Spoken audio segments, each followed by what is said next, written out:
Dune Awakening is about to push the survival genre into a brand new age of advancement. To preface what we're about to discuss, I have thousands of hours played in the survival genre, with most of them being in Ark Survival Evolved and Once Human.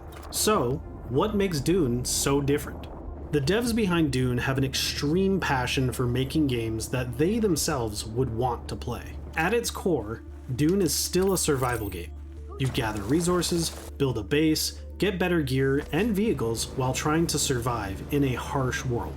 In this case, the world of Arrakis from the Dune series of books, movies, and other media. So, lots of harsh sun, sandstorms, sandworms, and a constant requirement for water. In other survival games, you usually tier up through resources and then leave behind the old ones completely, making your early progression feel wasted.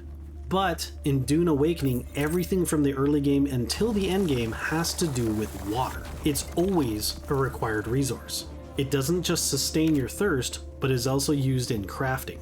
Water being the primary resource is thematic, but also entwines all gameplay aspects as a sort of glue for the entire system.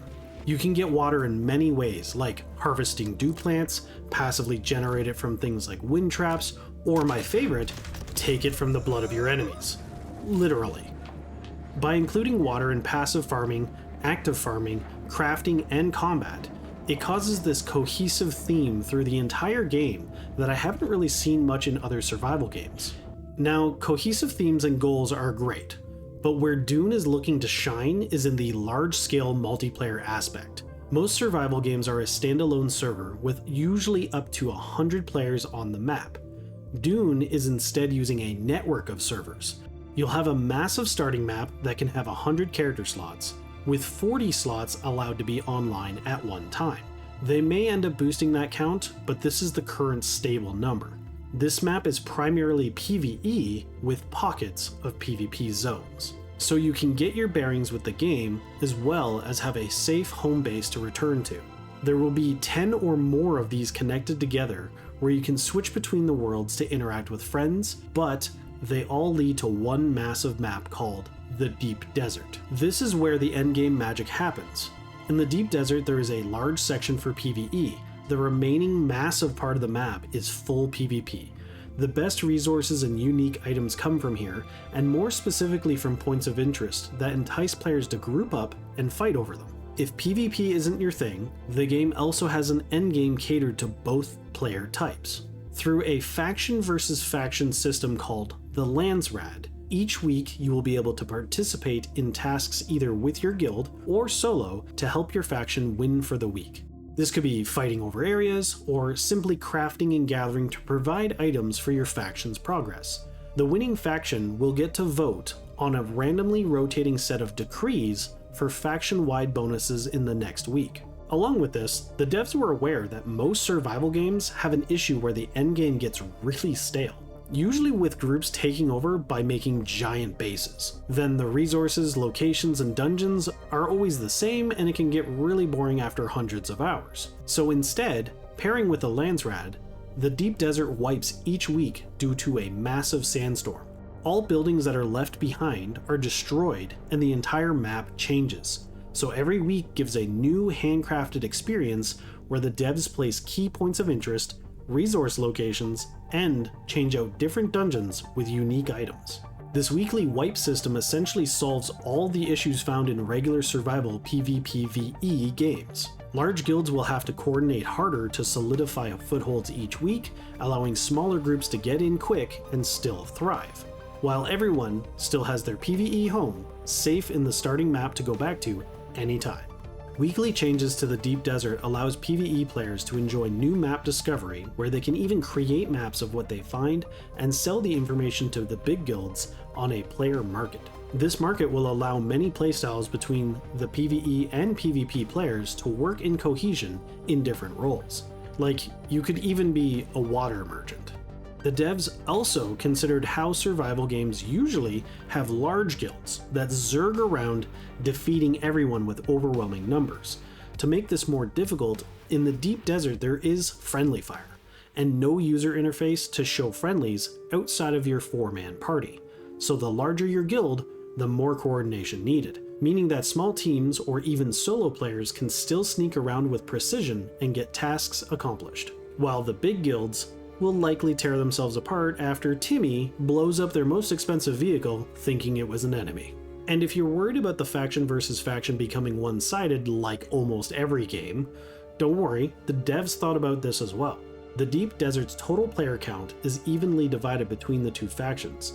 The map is split into 3 sections where there can be 100 players in each, but only 50 of them are dedicated to each faction, meaning that if a 100-man Zerg guild from one faction tries to steamroll your group of 50, they simply can't. They can only send in their own 50 before it caps out and the remaining have to go somewhere else on the map for that operation. This will inevitably lead to players self-balancing, because if their faction is one-sided, they will get locked out and likely have a lot of players switching just so they can play the game. On top of this, after launch, they plan to add a third faction, which instead of joining in and making it a 3-way race, their weekly goals will actually be to sabotage the winning faction or help the losing faction. If you haven't caught on to the common theme yet, the reason why Dune Awakening is about to push the expectations of the survival genre is because the developers actually care about making a good game. A game that they would want to play. A game that aims to solve the issues the genre currently has. And in today's industry, it's surprising that the businessmen above them actually support their vision to make a good game first, instead of making it all about the money. Which, speaking of, the monetization model is extremely refreshing to see. You buy the game, then they plan to have optional DLCs roughly every 3 months that will only be adding content that is horizontal progression. Anything added will not invalidate things that already exist. Then, long term, they will be looking at making expansions. Only then would this increase power caps for everyone. So that means there's no in-game store with a paid currency, no microtransactions, no battle passes. Yes, it's not free to play like some similar games, but that means that you don't have design and development revolving around how to squeeze money out of you, instead of just making a good game that people want to purchase. Also, it drastically reduces the likelihood of people using exploits and hacks, as when they get banned, there's another price tag to get back in. Dune Awakening has an absolutely massive amount of interesting content and systems to talk about, like the multifaceted class system and skill tree, the vehicle and base building, PvE dungeons with looter-shooter elements, large and small-scale PvP both on foot and vehicular combat including aerial fighting, and tons of in-depth lore. My channel specializes in making in-depth guides, showcases, and news videos for the RPG and survival genres, so I plan to cover all of the systems that Dune has to offer. Dune Awakening releases on June 10th, but if you pre-order, you can get a head start on June 5th. Be sure to subscribe to get an edge on your competition. Maybe one day we'll even meet on Arrakis, but it'll probably be inside a sandworm's belly. You wanna fight? Uh-oh, uh-oh, uh-oh!